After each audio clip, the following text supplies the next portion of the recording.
What's going on, bottom line viewers? It's Mitch here, joined by the one, the only Fitty Trent. We are here to discuss the Tampa Bay Lightning getting absolutely shellacked by the young squad in Toronto. The Maple Leafs take it to the Lightning and the Music Wizard 5-0. If Music Wizard is currently watching this, we know you're a big Lightning fan, bro. Sorry, but this was a huge game, and we'll discuss why. I just want to get real quick to Fitty Trent and his initial thoughts on this game, from an entertainment level and from what he expected out of it. Well, when this game started, there's a lot of great storylines. I mean, you have Austin Matthews, hasn't scored a single point in 6 games going into this game. Then you have the Tampa Bay Lightning. They got froze over in Ottawa, so they came home late. Both these teams are a point away from each other for that last wild card spot place. I mean, there was going to be blood, there was going to be sweat, there was going to be tears. Lives were going to be on the line, and this was going to be supposedly one of the most entertaining games of the season for both these teams. Not so much of how it happened.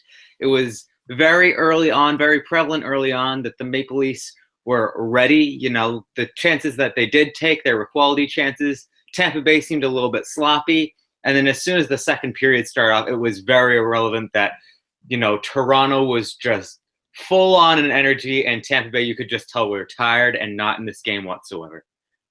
Yeah, Trent, I just watched a basketball game that was literally domination from the tip. When I mean the tip, that means the first time that team gets the ball, basically. Basically the drop of the puck in hockey. So it was first quarter domination, second quarter domination, third quarter domination, fourth quarter domination. With this hockey game, it was first period, like you said, was kind of even, I guess. I think, the Lightning kind of caught a bad break with that one goal. Polak got that one fluky-ass goal where it, landed, hit his head and then went over. Classic Roman Polak. That's what I said to Fitty Trent. He has 4 goals this season, probably all 4 goals that he's had in his entire career.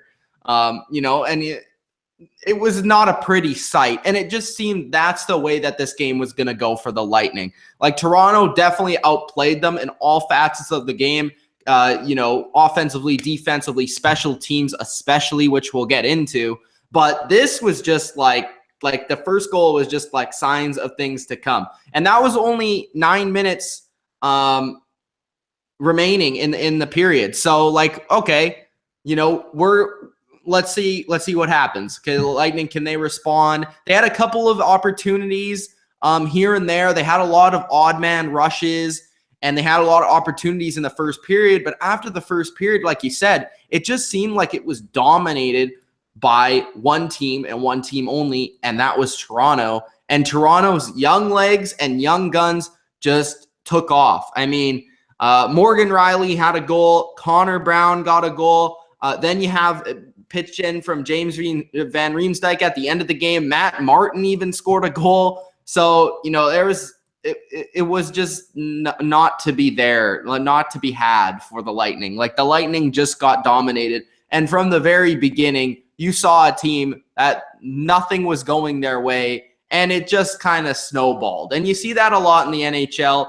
A couple of goals go one team's way, they gain all the momentum, and they pile up on you, and you just get dominated. And sometimes the other team just folds it in early because, you know what, you probably got to play tomorrow or the next day. Let's rest up and let's get ready to go the next time because we're going to lose this game regardless. It's 4-0 in the third period. We're not really going to try and fight back. It's not like it's game 7 of the Stanley Cup final. So, yeah, it was okay in the first period, I say, from an entertainment standpoint. Second and third period, I was kind of watching both games at the same time. Both were not very entertaining, but I was trying to maintain focus on both.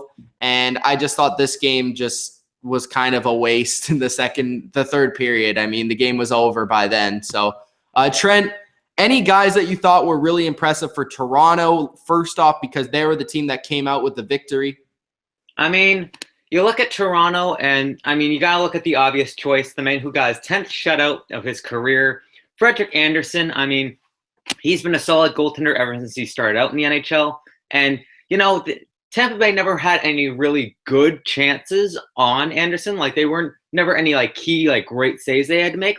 But the thing was, he was solid. He was doing really well with the movements and things like that. Tampa Bay did have a few opportunities, but they weren't great opportunities.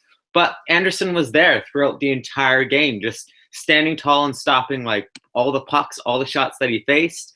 You know, you look at Austin Matthews, he did not be able to crack. He was not able to crack his unscoreless streak of 6 games. But he did have an okay game. I mean, only a couple shots on goal. He did have a hit. He did have a few blocks and a few giveaways. Well, not giveaways, but takeaways, rather. I think he did have one giveaway. But overall, he had an okay game as well. You know, there was no one that really had a terrible game for the Toronto Maple Leafs, but because they played well as a whole. But if I had to give my first start, it would definitely be for Frederik Anderson. All right, man, if you're going with Frederik Anderson, who I thought had a solid game, but like you said, I didn't think he had to make too many like great saves. He was always there to make the save that he needed to, but he wasn't there to make the big saves.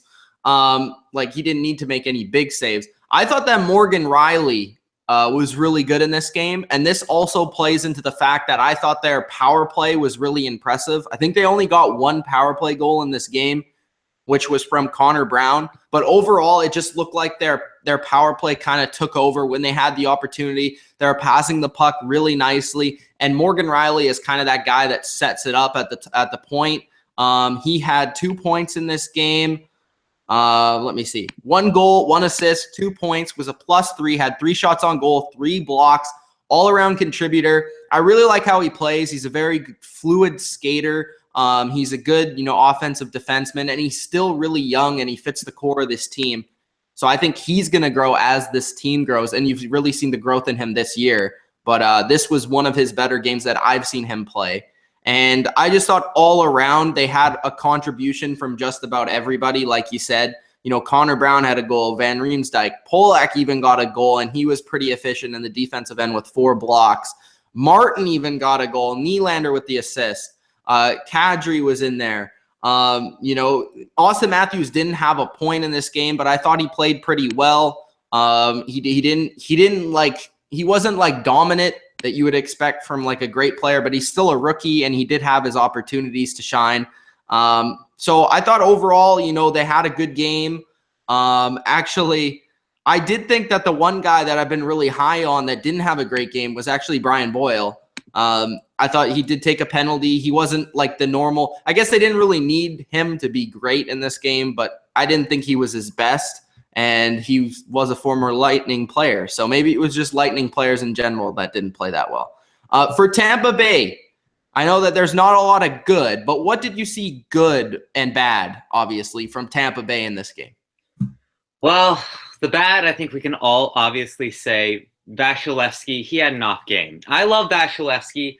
I think he's like 22, 23, one of the best Russian goaltenders in the NHL, and has clearly proven himself as that new starting goaltender for Tampa Bay. I thought, he usually plays really good. This game, he really could not handle the puck as well as he usually does. He can usually smother the puck, was giving out a lot of rebounds and a lot of really juicy rebounds. That's how a lot of the goals happened. A lot of them were just like easy, like basically give me goals because they were on empty nets after, Vasilevskiy gives up an easy rebound. On the other side, there weren't too many pluses. I'll be honest, there weren't too many pluses on the Tampa Bay Lightning side. Only 2 of their players were not minuses, but I'm going to give my plus to Adam Ernie. He's a guy that I've really liked ever since he was in the minors. He was a -1 during this game. He's usually known for his scoring, but just his defensive side of the puck today was really nice. He had a hit, 2 blocks.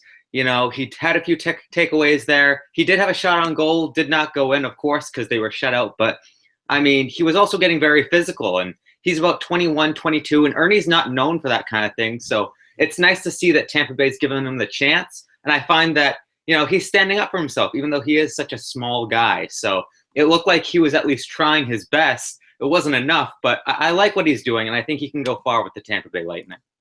And I don't think this is something that we can expect from the Lightning, like for the rest of the season. 5-0. This was kind of just a fluke. I mean, they played bad in this game, sure, but you kind of expected a bad game to come soon because they were playing so well for so long.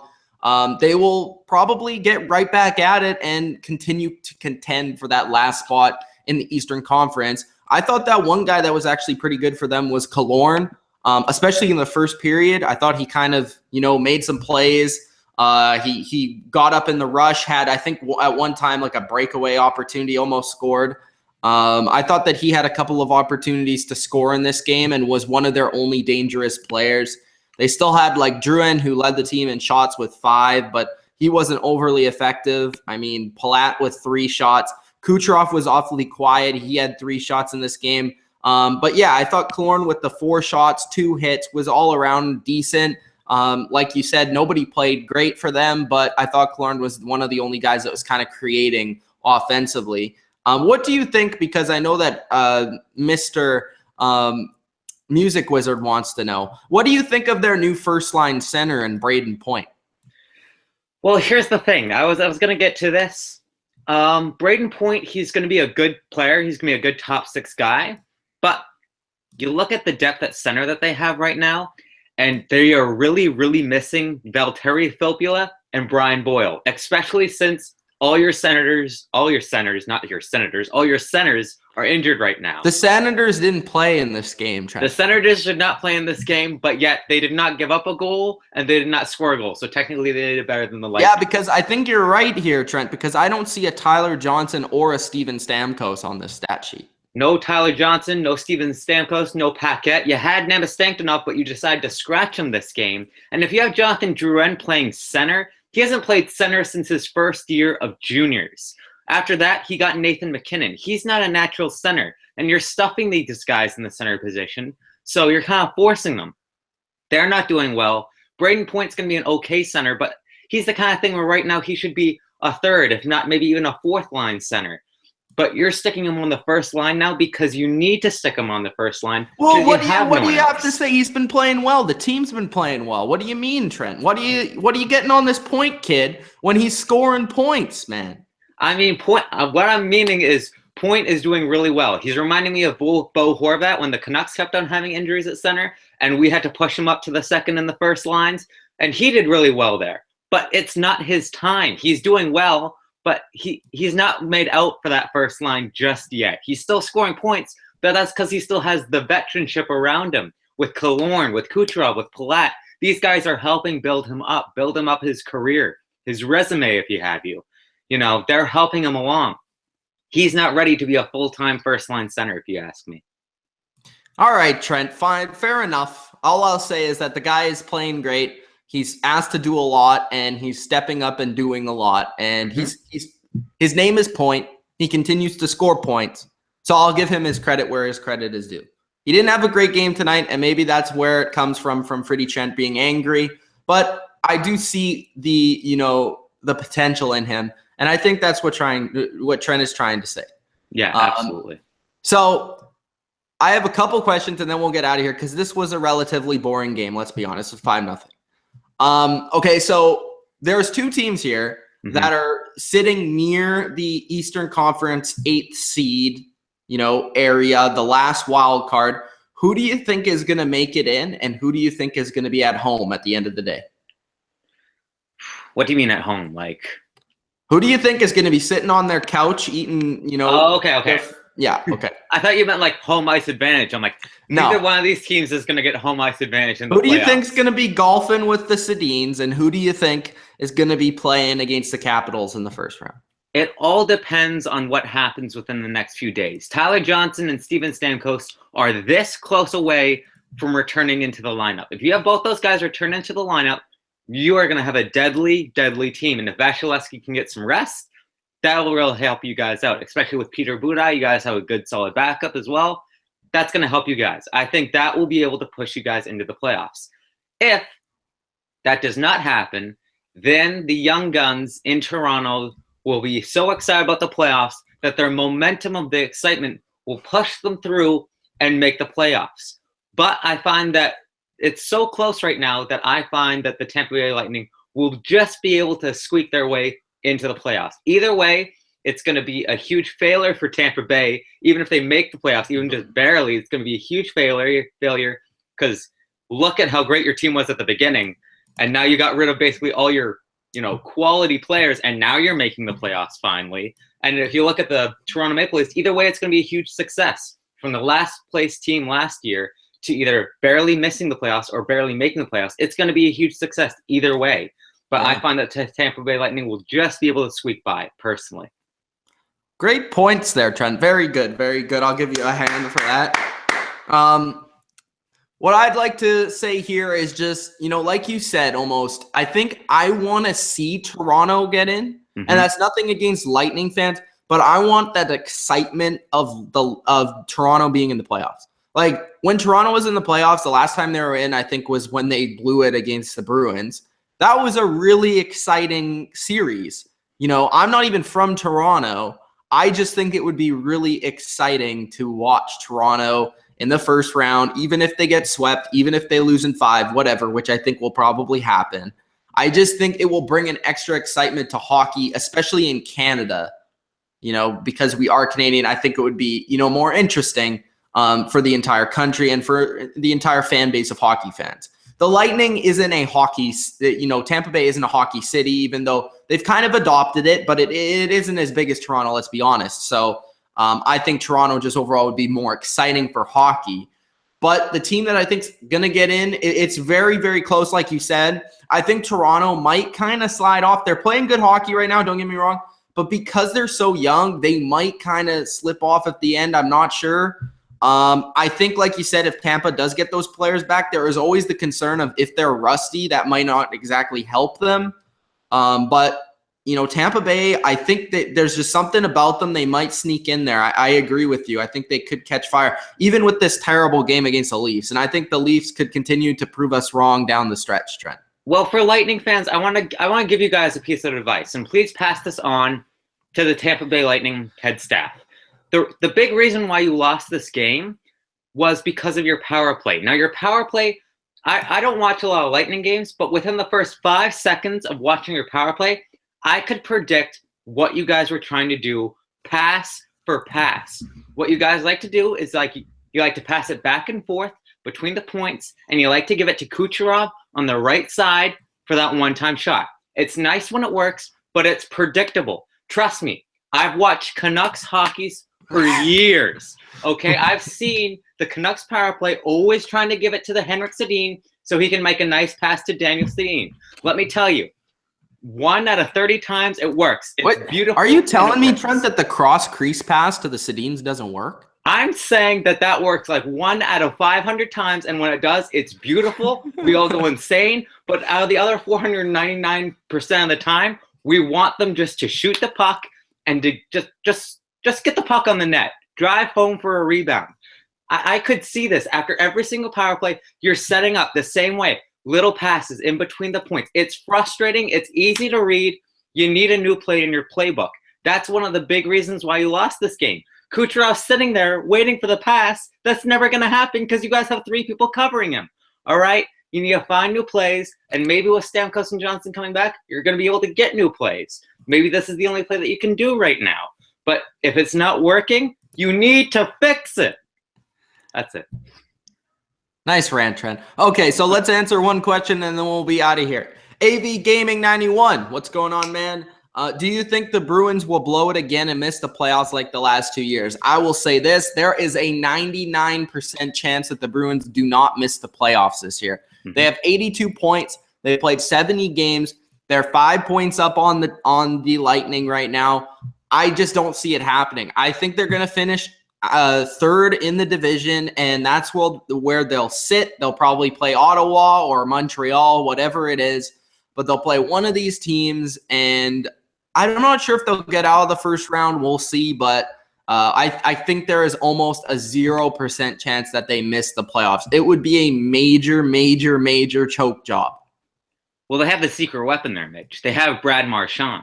Marchand's been lighting up the NHL recently. He's passed Sidney Crosby for goals. It looks like Crosby might not get that Maurice Rocket-Richard trophy anymore because Marchand's just been turning it on recently, been killing every single team in his way, other than the Edmonton Oilers right now, because apparently the Oilers are just murdering the Bruins.